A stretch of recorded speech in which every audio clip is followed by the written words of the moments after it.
참가번호 5번입니다. 베데스다 대학교의 김현숙 전도사님이신데요. 이사야서 61장 1절로 3절을 본문으로 성령이 임하는 공동체라는 제목으로 설교하시겠습니다. 나오실 때 박수로 격려해 주십시오.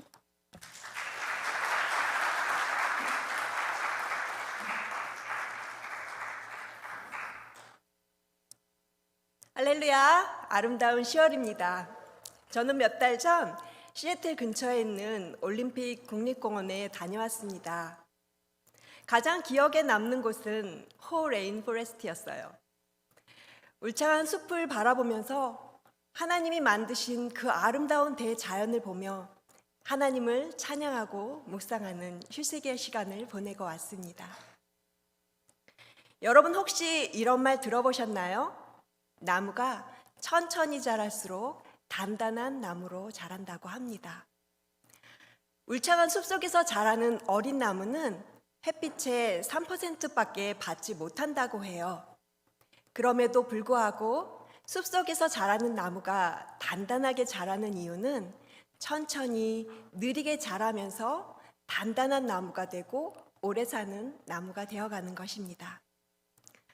그렇게 숲을 바라보며 하나님이 심어놓으신 교회 공동체, 하나님이 심어놓으신 의의 나무를 생각하게 되었습니다. 그래서 오늘 이사야 본문을 묵상하면서 교회 공동체, 성령이 임하는 공동체에 대해서 생각해 보게 되었습니다. 오늘 본문 이사야 61장의 시대적 배경은 포로된 이스라엘 백성들이 절망과 고통으로 아파했던 시절에 주신 말씀입니다. 지금 우리가 살아가는 이 시대의 아픔을 바라볼 때 아무런 희망이 보이지 않는 시대를 살아가지만 오늘 이 이사야의 본문 말씀을 통해서 성령이 임하는 공동체 안에서 우리를 살리시고 회복시키시는 말씀이 될 줄로 믿습니다. 이사야 61장 1절에 주 여호와의 영이 내게 내리셨으니 이사야에게 성령이 임해서 지금 사람들에게 아름다운 소식을 전하는데요. 누구에게 이 아름다운 소식을 전하고 있습니까? 가난한 자, 마음이 상한 자, 갇힌 자, 포로된 자에게 이 아름다운 소식을 전하고 있습니다. 그리고 2절 끝에 보면요. 모든 슬픈 자를 위로하되, 슬픈 자를 위로하기 위해서 이사야가 성령의 기름 부음을 받아서 선포한 것입니다. 이것은 이사야의 1차적인 상황이며 그렇다면 이 본문이 예수님과 어떻게 연결이 되는지 함께 보도록 하겠습니다. 오늘 본문은 누가복음에서 예수님이 공생의 사역을 시작하시면서 이 본문을 인용하신 것입니다. 누가복음 4장 21절에 이 글이 오늘 너희 귀에 응하였느니라. 예수님께서 이렇게 말씀을 하심으로 이사야의 예언이 성취된 것을 보여주셨습니다. 예수님 당시에 이스라엘은 로마의 지배를 받고 있었죠. 로마에게 착취당하고 지배를 받으면서 이스라엘 백성들은 얼마나 그 절망감과 상실감으로 마음이 상하고 힘들었겠습니까? 그런데 예수님께서 포로된 그 이스라엘 사람들의 마음을 위로하시고 아름다운 소식을 전해주신 것입니다. 메시아이신 그분이 오셔서 그 모든 예언이 성취되고 완성된 것입니다.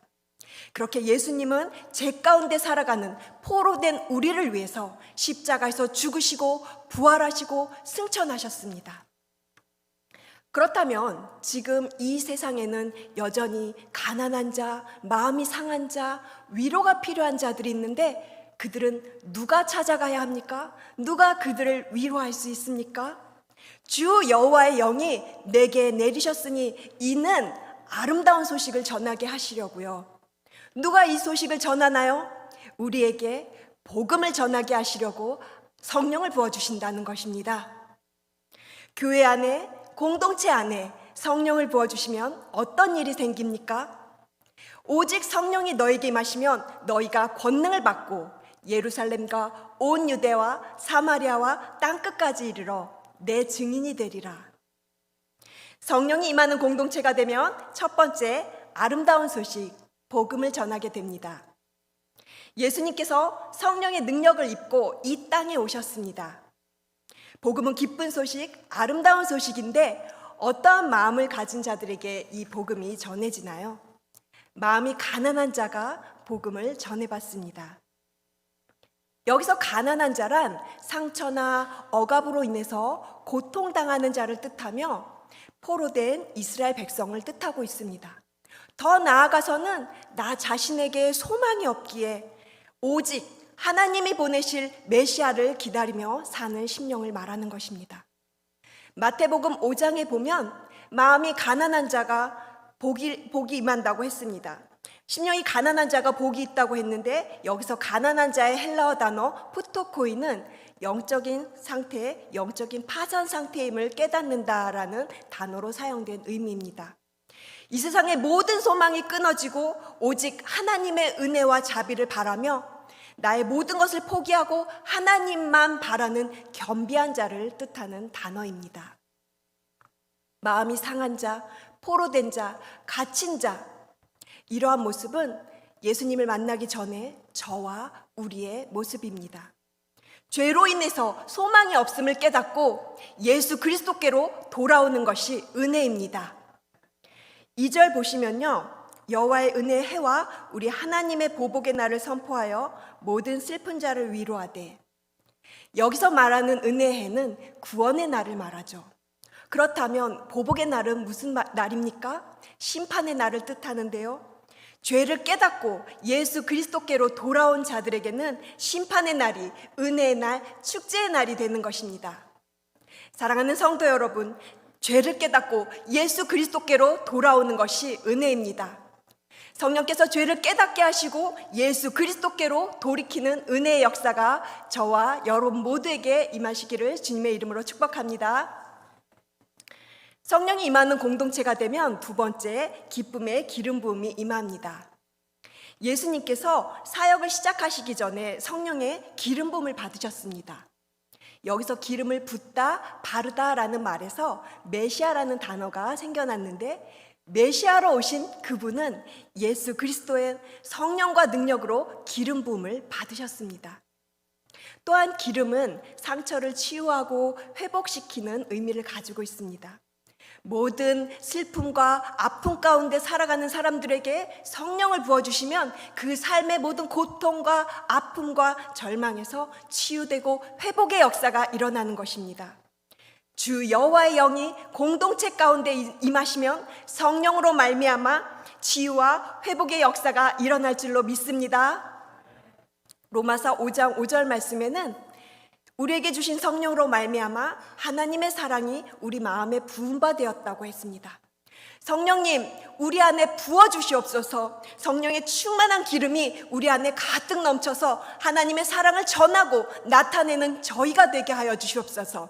이렇게 기도하며 나아가실 때 성령의 놀라운 기름 부음이 모든 교회마다 쏟아지고 성령의 기쁨이 모든 교회마다 그렇게 넘쳐날 줄로 믿습니다.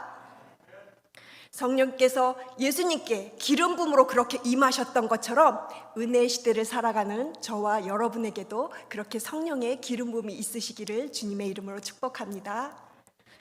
성령이 임하는 공동체가 되면 세 번째, 하나님의 영광을 나타내는 의의 나무가 공동체가 됩니다.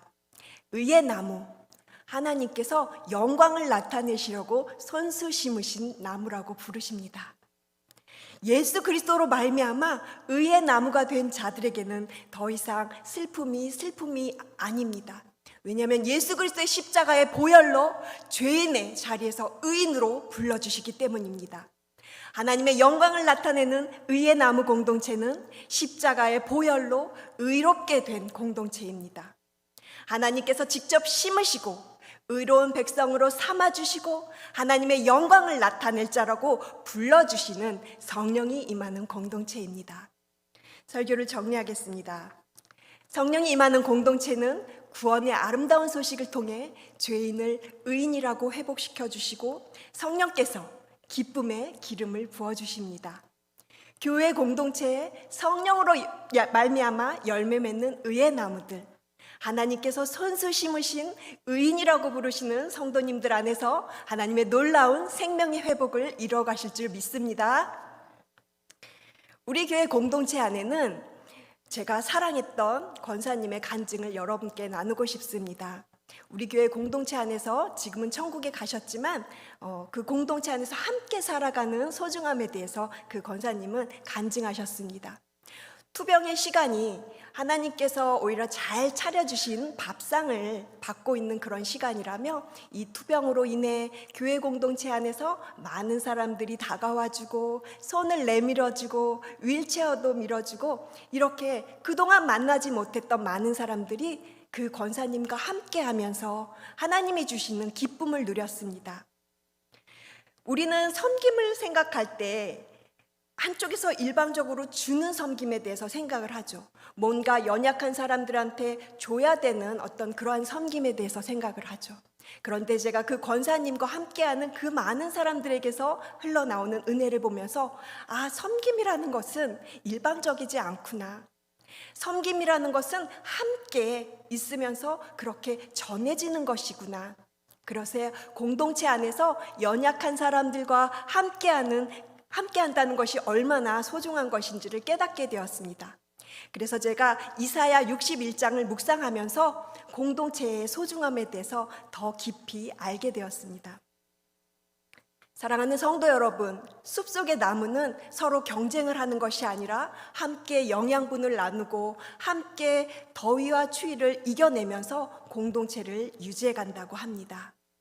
우리가 살아가는 현실의 삶은 공동체성이 무너진 시대를 살아가고 있습니다. 우리에게 필요한 것이 숲과 같은 공동체가 필요합니다.